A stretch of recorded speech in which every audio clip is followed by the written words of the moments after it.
Dipersembahkan oleh Alright, kembali dengan saya Bebe Brasilia Ragani, mahasiswa Universitas Narotama.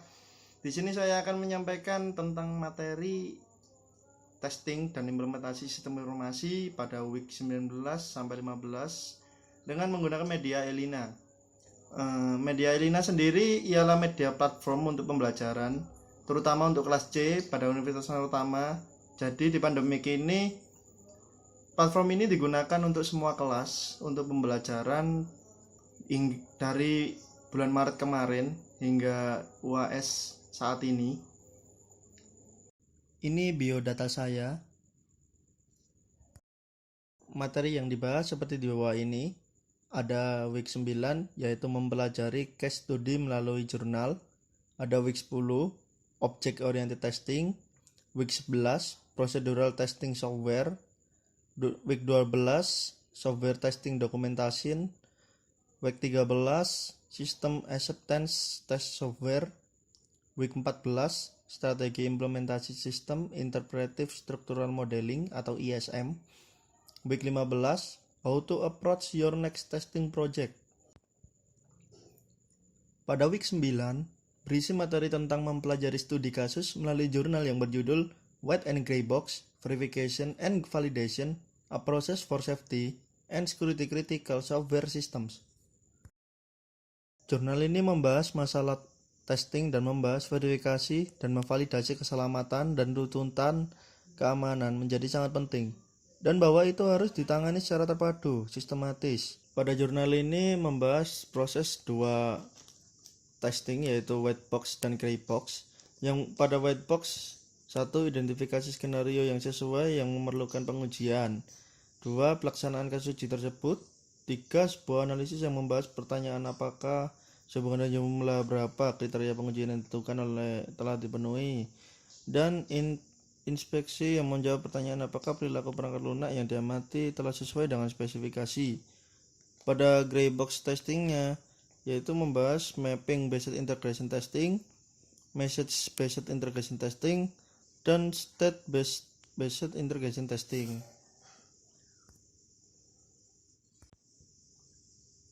Pada jurnal ini, peneliti memprioritaskan safety and security critical software system pada penelitiannya. Mengapa? Karena keselamatan yang bertujuan melindungi nilai-nilai material dan eksistensial atau kehidupan dan ekstremitas keseimbangan lingkungan struktur material ditempatkan di lingkungan yang dikendalikan komputer, termasuk manusia dan entitas alami dari kesalahan perilaku oleh komputer itu sendiri, baik itu oleh kelemahan logis atau efek fisik dan keamanan. Di sisi lain bertujuan melindungi nilai ideal atau bisnis seperti data, informasi, atau kinerja layanan dari perilaku buruk yang berasal dari lingkungan, baik itu dengan penyalahgunaan yang disengaja atau penggunaan yang tidak ahli. Dalam pengujian kode dengan menggunakan white box testing, ada beberapa langkah yang harus dilakukan, yaitu 1. Identifikasi skenario, 2. Pelaksanaan kasus uji, 3. Analisis.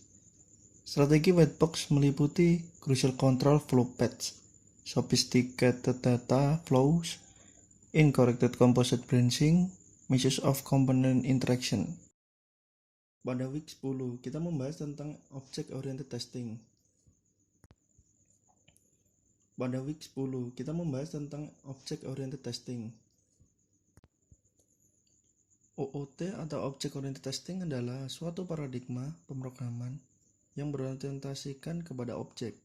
Dapat juga diartikan beberapa macam, antara lain suatu teknik atau cara untuk membuat program objek, atau pemrograman yang dibangun dengan cara membungkus komponennya menjadi kelompok data dan fungsi yang dapat memeriksa atribut dan sifat dari komponen lainnya, dan komponen-komponen tersebut dapat berinteraksi satu sama lainnya. Terdapat beberapa pendekatan object oriented testing. Di antaranya, komponen yang diuji adalah kelas objek yang diinstantiated ke objek lebih besar dibandingkan pengujian sebuah function, sehingga pendekatan white box testing perlu diperluas. Tidak jelasnya top suatu sistem untuk top-down integration dan testing. Testing level pada materi object oriented testing Ada testing operation pada objek, testing object classes, testing clusters cooperating object, testing OO system secara lengkap. Jika pengujian aplikasi server ialah ada volume testing, stress testing, performance testing, data recovery testing, data backup dan restore testing, data security testing. Kegiatan implementasi menyiapkan rencana implementasi, rencana fungsional test, rencana data conversion, rencana sistem cutover, rencana training user, membuat dan tes network, instalasi software, membuat database structures, production and test database. Untuk Workbench bisa dilihat dalam mind map ini. Pada week 11, membahas procedural testing software. Proses testing, kegiatan perencanaan tes meliputi menentukan metode tes. Dalam menentukan metode tes, ada berkaitan dengan standar kualitas software yang dibutuhkan, strategi testing, Big Bang atau incremental testing, dan penambahan testing otomatis. 2. Perencanaan tes per unit dan interconnect tes. Ada persiapan yang harus yaitu unit mana yang akan diuji, interkasi tes unit mana yang akan diuji berdasarkan karakteristik sistem. Pada perencanaan tes sistem, fokus pada isu utama, yaitu what to test, which types of source are to provide the test case, will performance the test, where will the test be performed, when to terminate the test. Desain tes. Hasil desain adalah berupa desain secara mendetail dan prosedur untuk setiap tes, database test case atau file. Ada dua tipe sumber test case. 1. Random sampel dari kasus nyata. 2. Synthetic test case atau simulated test yang disiapkan test designer.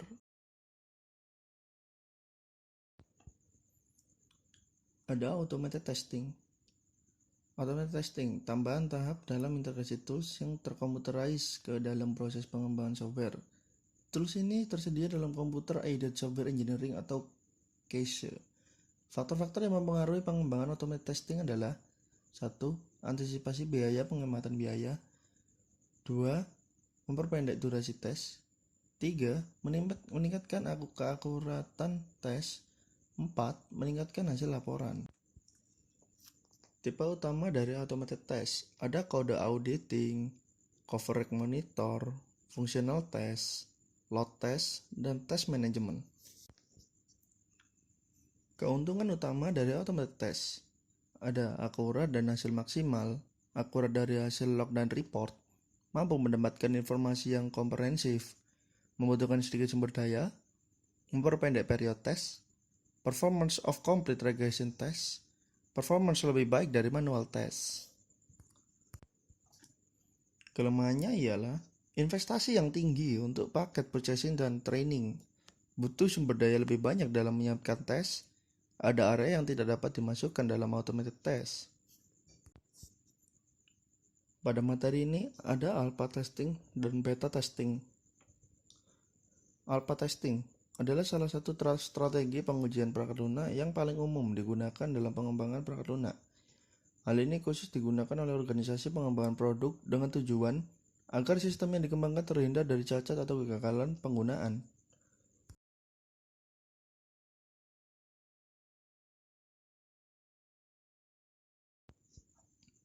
Ada dua fase dalam alpha testing. Tahap pertama, perangkat lunak diuji oleh pengembang di lingkungan internal developer. Mereka menggunakan perangkat lunak debugger atau debugger hardware assisted. Tujuannya adalah untuk menangkap bug dengan cepat. Tahap kedua, software ini diserahkan kepada staf QA atau Quality Assurance Software untuk pengujian tambahan dalam lingkungan yang mirip dengan penggunaan yang dimaksudkan. Hal ini mensimulasikan suasana atau lingkungan pengujian yang sebenarnya sehingga ketika sistem tersebut dipasang, sudah tidak terjadi kegagalan maupun cacat sistem secara real.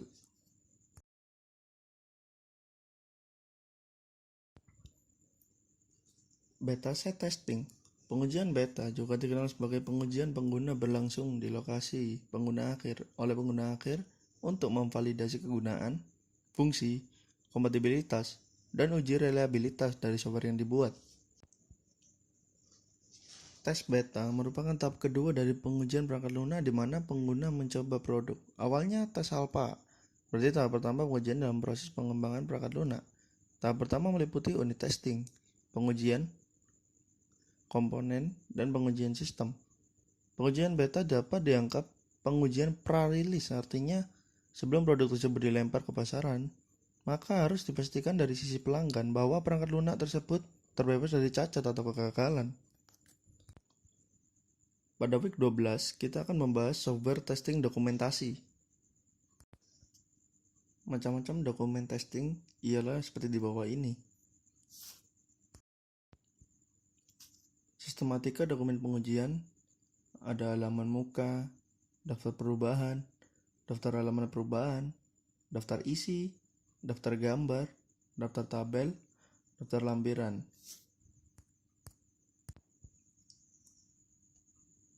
Sistematika dokumen pengujian 2. Pada pendahuluan, ada tujuan pembuatan dokumen, deskripsi umum sistem. Dalam deskripsi umum sistem, ada perspektif umum sistem yang diuji, spesifikasi fungsional dan non-fungsional, ada arsitektur, struktur, chart modul. Pada 3, deskripsi dokumen atau ikhtisar dari dokumen ini. Keempat, definisi dan singkatan.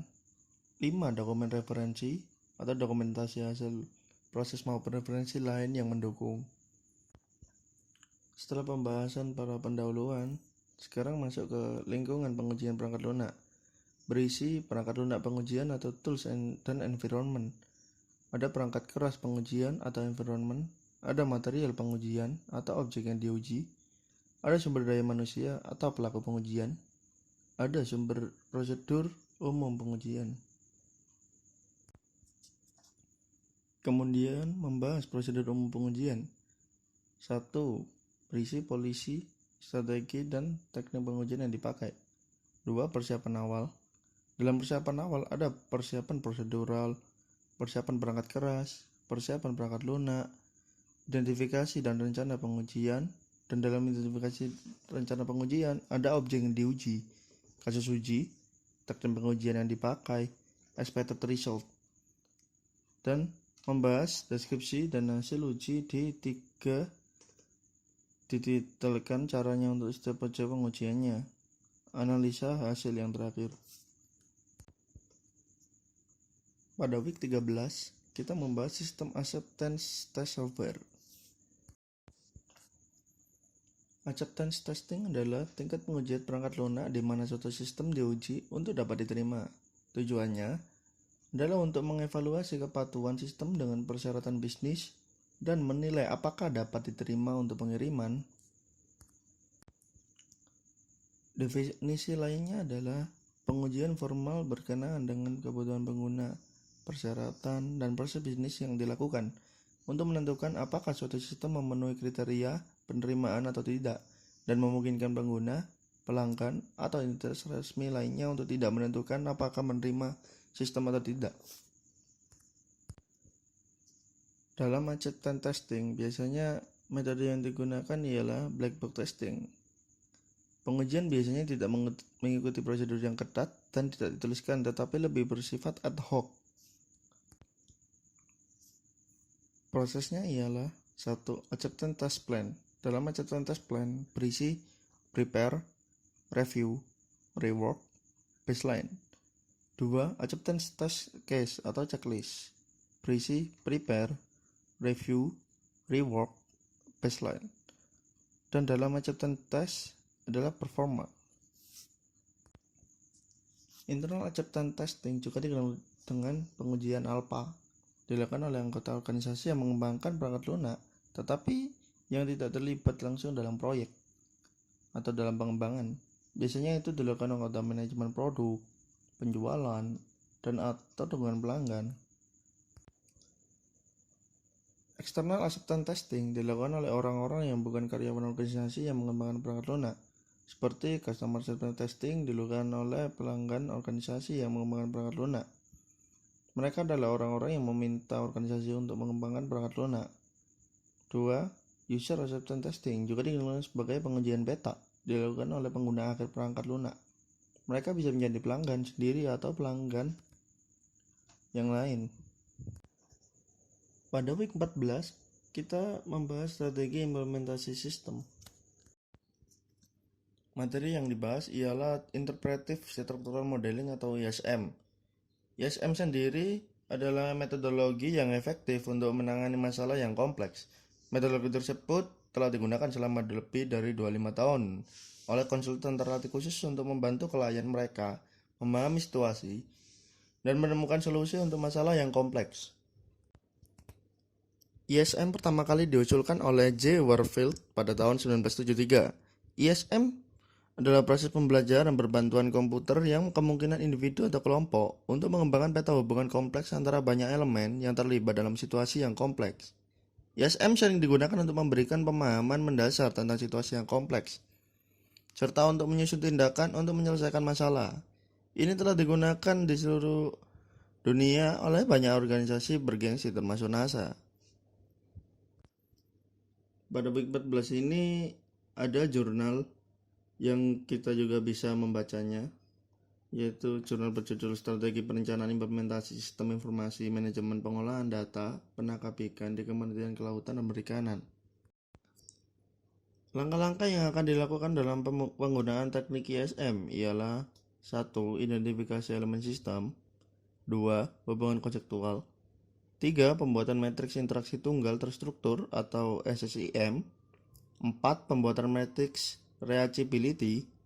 5. Tingkat partisipasi dilakukan untuk mengklasifikasi elemen-elemen dalam level-level yang berbeda dari struktur ISM. 6. Pembuatan matriks kanonisial.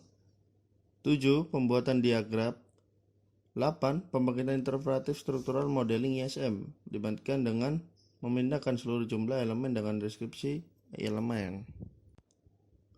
Diagram mengalir teknik ISM bisa dilihat dalam gambar 1. Kesimpulan dari jurnal ini adalah strategi untuk keberhasilan implementasi sistem informasi di PPSDP, Ditjen PSDKP adalah Ditjen PSDKP mengeluarkan keputusan Ditjen seperti Cap Dirjen dan petunjuk teknis yang mewajibkan operator daerah untuk menggunakan sistem informasi, peningkatan akses data dan informasi antar unit eselon 1. SDM operator daerah harus sesuaikan dengan jumlah UPT Satker pos yang menggunakan sistem informasi dan diikutkan pelatihan melalui program peningkatan kemampuan administrator dan operator daerah dalam menggunakan sistem informasi. Pada week 15, How to Approach Your Next Testing Project bisa dilihat dalam video ini. It's testing time with SoftwareTestingTools.com. About how to approach your next testing project in a professional way. There are some logical steps to follow when you want to plan and execute your testing project. You might already be working this way, but it is always good to go over the basics to make sure you are working correctly. Step 1. Understand the scope of your testing project, or what do you need to test this time around. New features, new supported platforms, bug fixes, new integrations, etc. Step 2. Based on the scope of your project, get an idea and calculate how long it will take you to plan and execute the test for the given changes and activities. Step 3. Since not all tests are equal and some things may need to be tested earlier than others, coordinate with development and the rest of the teams involved in the project the delivery schedule for each individual feature. Step 4. Execute your test cases based on this delivery schedule. You can use an approach such as the risk-based test management principles we gave you in our previous video to do this. Remember, no matter how good you planned your testing project, there will always be changes and adjustments. So be ready, able, and open-minded. Pada week 15 juga ia menyediakan jurnal yang bisa kita baca atau bisa kita pahami dengan memakai bahasa Inggris.